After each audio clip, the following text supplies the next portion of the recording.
तर रिहॅबिलिटेशन म्हणजे फिजिओथेरपी याची जी मुख्य भूमिका असते ती रिहॅबिलिटेशन मध्ये आहे. म्हणजे त्याचे जे पुनर्वसन आहे शारीरिक मानसिक म्हणजे जसं दिव्यांगत्वाचे जे 21 प्रकार आहे RPDWD ऍक्ट मध्ये, तर काही दिव्यांगत्व हे जन्मतः असतं आणि काही दिव्यांगत्व हे अक्वायर्ड असतं. म्हणजे काही रोड ऍक्सिडेंट्स मध्ये म्हणा किंवा जन्मानंतर ताप आल्यामुळे पोलिओचे काही पोलिओच्या पिरियडमध्ये लसीमुळे झालेला ताप येऊन जी साथ येऊन गेली आहे, तर त्यामध्ये हे दिव्यांगत्व वेगळे वेगळे प्रकारचे आले आहे.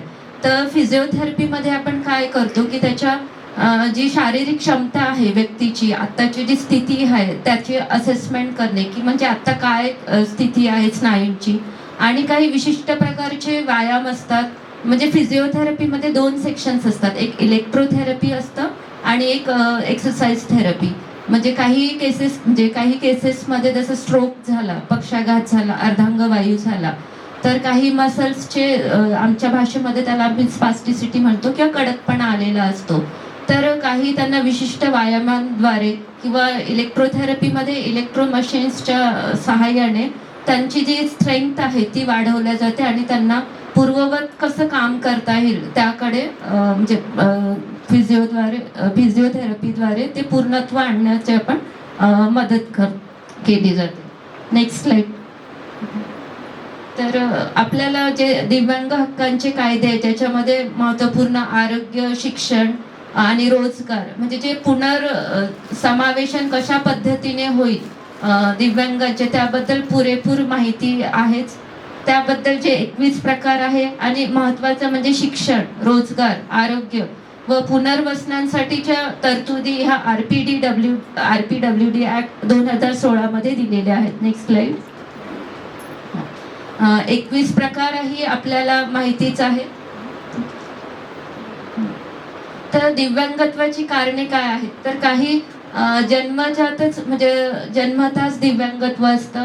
काही जेव्हा प्रेग्नन्सी राहते तेव्हा त्याच्यामध्ये काही इन्फेक्शन्स होऊ शकतं, कुपोषण झालं किंवा मग अगदी म्हणजे आम्ही जेव्हा केस हिस्ट्रीज घेतो तेव्हा अचानक BP शूट झालेला असतो प्रेग्नन्सी दरम्यान किंवा एकदम डिलिव्हरीच्या वेळेस, किंवा म्हणजे खूप वेळ म्हणजे वाट बघितल्या जाते. म्हणजे थोडं हेही आहे आपल्या ट्रॅडिशनल पद्धतीमध्ये की नॉर्मल डिलिव्हरी होणं चांगलं आहे, म्हणजे असं म्हटलं जातं. हा, ते योग्य पण आहे, पण आपण त्यावर अडून बसणं हे गरजेचं नाहीये की काही कंडिशनमध्ये बाळाची स्थिती नसेल योग्य नॉर्मल डिलिव्हरीच्या याने, तरी पण काही वेळेस फॅमिलीद्वारे प्रेशर केलं जातं की नाही, नॉर्मलच डिलिव्हरी व्हायला पाहिजे.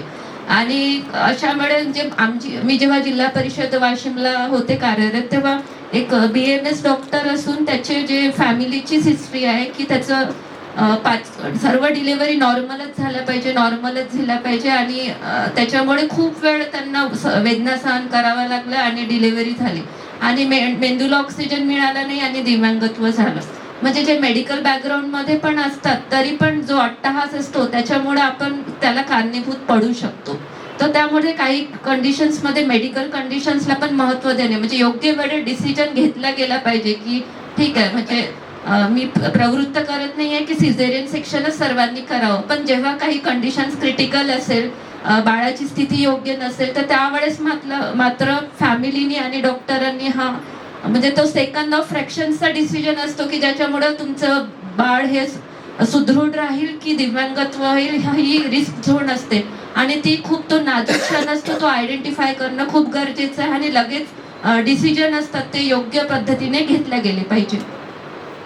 नंतर अपघात, इजा. मोस्ट ऑफ द आता केस हिस्ट्री घेताना असे भरपूर उदाहरण आहेत की लहानपणापासून व्यवस्थित होतो पण रोड ऍक्सिडेंट झाले, स्पायनल कॉर्ड इंजुरीज झाले. आता आमच्याकडे थेरपीला एक मुलगा येतोय की जो 11वीला होता आणि जस्ट त्याचे पप्पा गाडी बाजूला लावून दुसऱ्या बसमध्ये जाणारच होते, जस्ट पप्पाने अशी त्याची स्कूटी टर्न केली आणि तेवढ्यात मुलगा रोडवर आला, कारने उडवला आणि तो 87% घेतलेला मुलगा होता 10वीचा आणि आता अशा कंडिशन मध्ये आहे की तो बोलू शकत नाहीये, त्याची ट्रॅकिस्टोमी झालेली आहे, हातपाय पूर्ण स्पास्टिक झाले, ताठर झाले, आणि म्हणजे तो फिजिकली तो जिवंत आहे, पण खूप कठीण परिस्थिती आहे. म्हणून जे असतो ना रोड ऍक्सिडेंट, हा खूप गंभीर विषय आहे. आता जसं कॅज्युअल झालेलं आहे की ठीक आहे, त्याची रोड ऍक्सिडेंट झाला, तो मेला, ऑन स्पॉट मेला. म्हणजे असं काही, जसं काही ही खूप साधी गोष्ट अशा प्रकारे आज बोलल्या जातं. पण हा खूप महत्वाचा मुद्दा आहे की सक्षम म्हणजे जन्माला येऊन नाही, म्हणजे ऍक्सिडेंट्स ह्या प्रिव्हेन्शन केल्या जाऊ शकतात. म्हणजे इथे आपण जीव दिव्यांगत्व टाळू शकतो आपण इथे. आणि ते खूप म्हणजे सरकारने पण हा मुद्दा महत्वाचा धरला पाहिजे. आपणही सिव्हिल नागरिक म्हणून तो हेल्मेट्स, अजूनही एवढे प्रकरण होतात तरी जीव म्हणजे असं कॅज्युअल घेतात की काय ते कळतच नाही. सिग्नलवर हे नसतात, हेल्मेट्स नसतात. म्हणजे झाल्यानंतर त्याचे परिणाम भोगल्यापेक्षा म्हणजे सेन्सिटायझेशन होणं किती गरजेचं आहे की आपण आपली सेफ्टी, आपल्यामुळे आपल्यावर जे डिपेंड आहे, घर आहे, आपला संसार आहे, आपला समाज आहे, तर ही खूप म्हणजे अवेअरनेस होणं, प्रिव्हेन्शनवर काम करणं खूप गरजेचं आहे. नेक्स्ट, न्यूरोलॉजिकल आजार. आता मल्टिपल स्लेरोसिस झाले, तर असे आजार आहे ते सुरुवातीला दिसून येत नाही, पण वयाच्या 30व्या 40व्या वर्षी ते हळूहळू लक्षात यायला लागतात की पायामध्ये कमजोरी यायला लागतं. हळूहळू म्हणजे चीप कंप्लेंट्स असते की थोडंसं हात वस्तू उचलायला कठीण जात आहे किंवा चालायला अवघड होत आहे. तर नंतर मग ते डायग्नोसिस वगैरे सर्व प्रकारच्या करून ते नंतर म्हणजे कळले जातात. अनुवांशिक कारण आणि औद्योगिक अपघात. औद्योगिक मध्ये पॉवर प्रेस मशीन्स ऐकले असतील तुम्ही.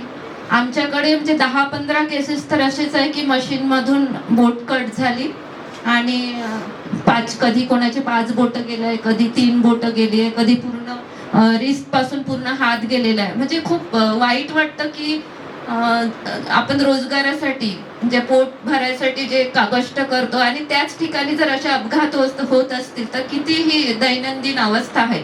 म्हणजे कुठेतरी एक रेग्युलेटरी कंट्रोल तिथे असला पाहिजे, सेफ्टी मेजर्स झाले पाहिजे. म्हणजे जीव असा कॅज्युअल झाला की काय असा कधी कधी प्रश्न वाटतो. म्हणजे ती तिथली जी यंत्रणा आहे ती पण तिथे सिरियस घेते नाही घेत माहिती नाही. कारण की मी जे डिझास्टर मॅनेजमेंट मध्ये, म्हणजे मला असं वाटतं की ठीक आहे दिव्यांगत्व झालेलं आहे त्याला, पण माझा जो काळजीचा विषय आहे की प्रिव्हेन्शन का जिथे आपण करू शकतो तिथे केलं पाहिजे.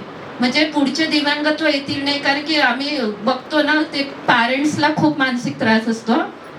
त्यांच्यासाठी खूप चॅलेंज असतं दिव्यांग मुलं बघणं, त्यांचं करणं. म्हणजे ते त्यांचं स्वतःचं आयुष्य हरवलेलंच असतं. ते 24 तास त्यांच्यामुळे आपली मुलगी कशी करेल, मुलगा कसा करेल, त्याचा विवाह होईल की नाही, हा असा करतो, समाजात लोक काय म्हणतील, म्हणजे खूप प्रेशराइज्ड असतात. त्याच्यामुळे हे चॅलेंज कसं प्रिव्हेंट करता येईल त्याच्यावर पण तेवढाच भर देणं खूप महत्वाचं आहे.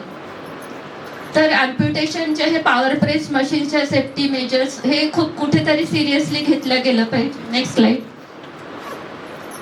विकास म्हणजे काय, तर विकासाचे काही टप्पे असतात. म्हणजे जन्म झाल्यानंतर काही विकासाचे टप्पे असतात की जसं 3 महिन्याचं बाळ झालं तर त्यांनी मान पकडली पाहिजे. 4 ते 6 महिन्या म्हणजे 4 ते 6 महिन्यामध्ये त्यांनी पलटी मारली पाहिजे, म्हणजे असं रोलिंग झालं पाहिजे. 6 ते 8व्या महिन्यात तो बसता आला पाहिजे त्या बाळाला. 9वे ते 10व्या महिन्यामध्ये त्यांनी रांगलं पाहिजे. 11व्या महिन्यामध्ये त्याने कमीत कमी 1 पाऊल टाकलं पाहिजे. 14व्या महिन्यात तो थोडा चालायला शिकला पाहिजे आणि 18 महिने ते 2 वर्षापर्यंत त्याला धावता आलं पाहिजे. तर हे नॉर्मल विकासाचे टप्पे असतात. पण जर हे स्लाइड्स पुढे घेतलं, हां, तर जर असे जर होत असेल तर मुलगा सामान्य आहे हे आपण कळू शकतो. पण हेच जर ते झालं नाही, म्हणजे 6 महिने झाले, 8 महिने झाले तरी मुलगा मान पकडत नाहीये, तर ते आपलं एक अलार्मिंग लक्ष, म्हणजे एक अलार्म आहे तो आपल्याला की कुठेतरी काहीतरी म्हणजे लिंकेज नाहीये किंवा आपल्याला डॉक्टरांना दाखवणं गरजेचं आहे. म्हणजे जेवढं लहान मुलाचं हे कोवळं वय असतं, जेवढ्या लवकर जर आपल्या लक्षात आलं, डॉक्टरांच्या लक्षात आलं आणि त्यावर उपचार झाले तर जो पुढचा होणारा त्रास आहे त्याच्यापासून आपण थांबवू शकतो किंवा त्याला लवकरात लवकर व्यवस्थित करता येतं. Next slide. हां, तर हे सर्व रेड फ्लॅग्स आहे. म्हणजे 3 महिन्यात जर डोके उचलत नाहीये, 6 महिने झाले तरी बाळ पलटी मारत नाहीये, 9 महिने झाले तरी बसत नाहीये, 18 महिने झाले तरी चालत नाहीये आणि 2 वर्ष झाले तरी चालत नाहीये, बोलत नाहीये, तर हे लवकर लक्षात येऊन त्याचं आयडेंटिफिकेशन होणं आणि लवकर डायग्नोसिस झाल्यानंतर लवकर उपचार होणे गरजेचे आहे. Next slide. तर अर्ली डिटेक्शन तेच महत्त्वाचा मुद्दा की लवकरात लवकर हे लक्षात येणं गरजेचं आहे. आणि पॅरेंट एज्युकेशन त्याचबरोबर पालकांचंही शिक्षण की त्यांना त्या आजाराबद्दल माहिती की काय केलं पाहिजे, ते पण अंडर प्रेशर असतात, त्यांचे समुपदेशन हे खूप गरजेचे आहे. मोटर ट्रेनिंग जे काही फिजिओथेरपी आणि ऑक्युपेशनल थेरपीमध्ये ह्यावर काम केलं जाते. म्हणजे fine Motors, gross Motors. Fine Motors म्हणजे काही ऍक्टिव्हिटीज असतात लिहिण्याच्या, जसं ब्रश करायचं किंवा एखादी छोटी वस्तू पकडायची, त्याला ज्या फिंगर्सने आपण मुवमेंट्स करतो त्याला आपण फाईन मोटर्स. आणि ग्रॉस मोटर म्हणजे चालणे, ज्या मोठ्या मोठ्या स्थिती असतात शरीराच्या, तर त्याच्यावर नियंत्रण मिळवण्याचं काम ग्रॉस मोटर. Next slide.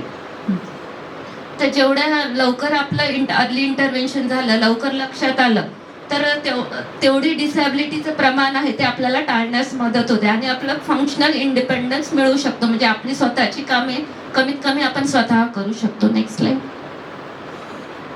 तर तेच विकासाचे टप्पे की जो मी सिक्वेन्स सांगितला, तर ते लवकर लक्षात येणं गरजेचं आहे. आणि त्याच्यावर physiotherapy, occupational therapy, speech therapy, म्हणजे जर बोलता येत नसेल तर त्याला लवकर स्पीच थेरपी झाली पाहिजे. ऑक्युपेशनल थेरपी, काही मुलं सेन्सरी इश्यूज असतात, जे आपण म्हणतो ना हायपर ॲक्टिव्ह आहे किंवा ऑटिझम आहे, तर हे फिजिकली आपल्याला छान दिसतात की एवढं सुंदर आहे, छान आहे, चालतोय, फिरतोय, पण ते त्यांच्या जगात हरवलेले असतात. ते जरा तुम्ही आवाज दिला तर पटकन तुमच्याकडे बघतील नाही, आय कॉन्टॅक्ट अवॉइड करतील. किंवा जर 2-3 मुलं खेळत असेल तर मुलं इकडे खेळत असेल तो आपल्या बाजूला येऊन खेळेल. त्याचे ऑटिझमचे जे लक्षणं असतात ते लवकर आयडेंटिफाय. आणि कोविड पिरियडच्या आमच्याकडे जास्त हिस्ट्रीज आहेत की जे मुलं कोविड पिरियडची आहे, काय त्या दिवशी सोशल डिस्टन्समुळं किंवा एकमेकात मिक्स होत नसल्यामुळं तेव्हा मुलांमध्ये सोशल डिस्टन्सिंग झालं. ॲक्च्युली सोशल कॉन्टॅक्ट बंदच होते कोविड पिरियडमध्ये. मग घरी मम्मी पप्पा मुलगा, त्याच्यात TV आणि मोबाईल, यामुळे ऑटिझमचे व्हर्च्युअल ऑटिझम आहे तो प्रकार त्या कालावधीत खूप वाढलेला आहे. म्हणजे आम्ही जेव्हा ही हिस्ट्री घेतो तेव्हा कोविडचा पिरियड मेन्शन केला जातो, म्हणजे जो स्क्रीनिंग टाइम आहे. आणि ते तर कोविड तर झाला, पण आता पण ते खूप अलार्मिंग आहे.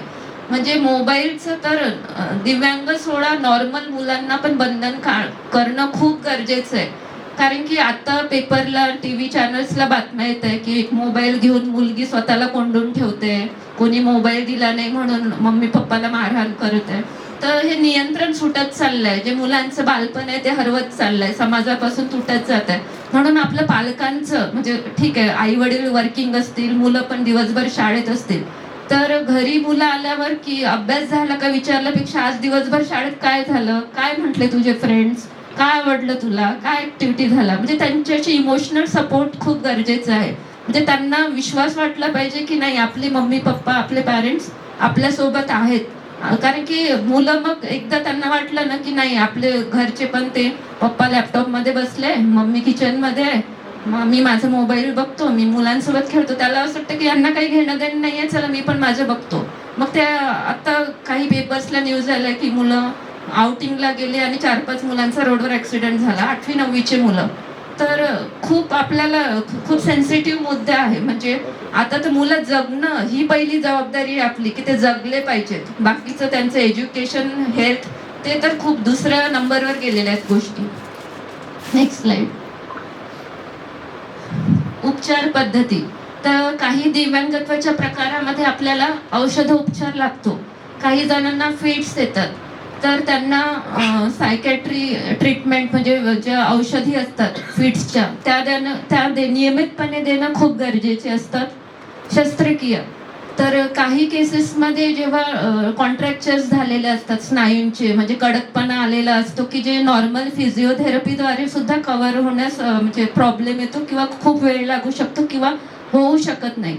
तर अशा केसेसमध्ये शस्त्रक्रिया, सर्जरीज लागतात, टेंडन रिलीज वगैरे. फिजिओथेरपी. विशिष्ट सर्जरी झाल्यानंतर फिजिओथेरपी म्हणजे जे विशिष्ट प्रकारचे व्यायाम असतात जे फिजिओथेरपिस्टच्या मार्गदर्शन मध्ये केले जातात. स्पीच थेरपी, बोलण्यासाठीची स्पीच थेरपी लागते. आणि ऑर्थोसिस, प्रोस्थेसिस म्हणजे सपोर्टसाठी म्हणजे चालताना मुलांचं गेट पॅटर्न बदललेले असतात दिव्यांगत्व मुलामध्ये. काही मुलं असे तिरपे पाय करून चालतात किंवा चालताना बॅलन्स जातं किंवा एका साईडला बॅलन्स देतात किंवा लिम्पिंग होतं, म्हणजे एक पाय वर खाली असा दिसतो. तर यांच्यामध्ये ऑर्थोसिस असतं, म्हणजे विशिष्ट प्रकारचे कॅलिपर्स लागू शकतात. अँकल फूट ऑर्थोसिस म्हणतो आम्ही सायंटिफिक लँग्वेजमध्ये, किंवा विशिष्ट प्रकारे इन्सोल्स त्यांना लागतात, किंवा व्हीलचेअर्स झाले, क्रचेस झाले, असे वेगळे वेगळे असिस्टिव्ह डिव्हायसेस आपल्याला सपोर्टला लागतात. Next slide. तर प्रिव्हेन्शन, जे दिव्यांगत्व म्हणून आलेले आहेत ते तर आपण त्याच्यावर उपचार करणारच आहे, पण हे कसं टाळलं गेलं पाहिजे, म्हणजे की त्याचं आयुष्य सुलभ होईल. त्यासाठी वॅक्सिनेशन हे वेळेवर झालं पाहिजे. डिलेव्हरी दरम्यान जी मदर असते तिची काळजी घेतल्या गेली पाहिजे, कारण की तिला तिच्यामध्ये तो जो पिरियड असतो प्रेग्नन्सी हा नवीन विषय असतो तिच्यासाठी पण. मूड स्विंग्स असतात, इमोशनल सपोर्ट लागतो किंवा भीती वाटते काय होणार. तर असं खूप बर्डन असतं ते जी प्रेग्नंट वुमन असतं तिला. तर फॅमिलीचं इमोशनल सपोर्ट मिळणं गरजेचं आहे. घरात शांतता राहणं, एकमेकांना समजून घेणं, आणि मूड स्विंग्स होतात त्याच्यामुळे तिला सोशल सायकोलॉजिकल सपोर्ट देणं, ह्या गोष्टी गरजेच्या असतात. तसंच वारंवार BP चेक करणं, शुगर चेक करणं, तिचं आहाराची काळजी घेतल्या गेली पाहिजे. औद्योगिक सुरक्षा, हे तर प्रत्येक इंडस्ट्रीजमध्ये कर्मचाऱ्यांची सेफ्टी ही लक्षात घेतली गेली पाहिजे. रस्ते सुरक्षा, ऍक्सिडेंट्स होऊ नये यासाठी जास्तीत जास्त प्रिव्हेन्शनवर काम झालं पाहिजे. आणि रेग्युलर स्क्रीनिंग काही NRHM वगैरे माध्यमातून होतच, पण तरी प्रॉपर स्क्रीनिंग ही झाली पाहिजे विद्यार्थ्यांची, की लवकरात लवकर काही त्रास आहे का, काही आजार आहे का, तो लवकर लक्षात येईल. Next slide. तर जन्मानंतर तपासणी झाल्यानंतर आयडेंटिफिकेशन झालं तर लवकर फिजिओथेरपी किंवा ऑक्युपेशनल जेही संबंधित अडचण आहे त्यावर थेरपी होणे गरजेचं आहे. नेक्स्ट.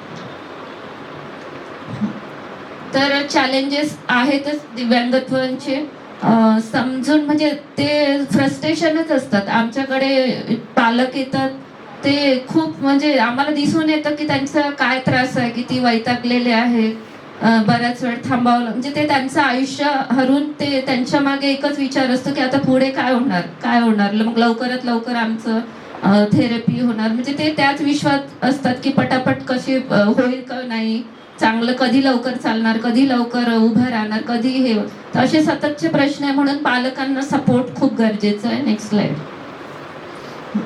तर फिजिओथेरपीचे मेन उद्दिष्ट आहे की जे स्नायू असतात, आपल्या मसल्स असतात, त्याची एक विशिष्ट टोन असतं. म्हणजे काही दिव्यांगत्वामध्ये कडकपणा असतो, काही दिव्यांगत्वामध्ये जे छोटे बाळ असतात त्यांना फ्लॅसिड असतं, म्हणजे त्यांना ते हातात जर अशी मान असेल तर एकदम मागे निघून जाईल, म्हणजे कमी टोन असतं, कंट्रोल नसतं. तर त्यांची मसलची जी स्थिती आहे त्याच्यानुसार एक विशिष्ट प्रकारचे व्यायाम दिलेले असतात की आणि हे व्यायाम दिल्यानंतर पण लगेच 2 महिन्यात दुरुस्त होईल अशातला भाग नाही. काही जणांना 5 ते 6 महिने, काही जणांना वर्ष, काहींना 2-3 वर्ष, किंवा काहींना कायमची फिजिओथेरपी ही लागतेच. तर फिजिओथेरपीमुळे स्नायूंची शक्ती वाढवण्यास मदत होते. चालताना जो बॅलन्स जातो तो बॅलन्स होण्यास मदत होतो. भरपूर आता जे आम्ही ट्रीट करतो आहे, जसं पॅरालिसिस नंतर काही इलेक्ट्रोथेरपीचे सेशन्स दिले, तर जसं एक जे स्ट्रोक असतो त्याच्यामध्ये शरीराची अर्धी बाजू थोडं म्हणजे निकामी होते किंवा कमी क्षमता असते, तर आम्ही 7 इलेक्ट्रोथेरपीचे सेशन्स दिले. म्हणजे विशिष्ट हा लंबरायकल्स मसल्स म्हणतो, याचं स्ट्रेंथनिंगसाठी आम्ही 7 सेशन्स दिले. तर म्हणजे तो व्यक्ती एवढा आनंदी झाला की त्याने आल्याला सांगितलं, मॅडम आता मी 9 वर्षानंतर स्वतःच्या हाताने अर्धी चपाती खायला सुरुवात केली आहे आणि मला आता स्वतःचं नाव लिहिता येतं. म्हणजे असे खूप आनंदी होतात ते की आता आम्ही 9 वर्ष मी विसरलंच होतो की मला ह्या हाताने काम करता येईल की नाही, पण आता मी पूर्ववत ते करायला लागलोय. आणि काही जणांना ग्लास पाणी पिता येत नाही, डाव्या हाताने आतापर्यंत पित होतो, आता हळूहळू थोडं पाणी सांडतं पण आम्ही प्रयत्न करतोय.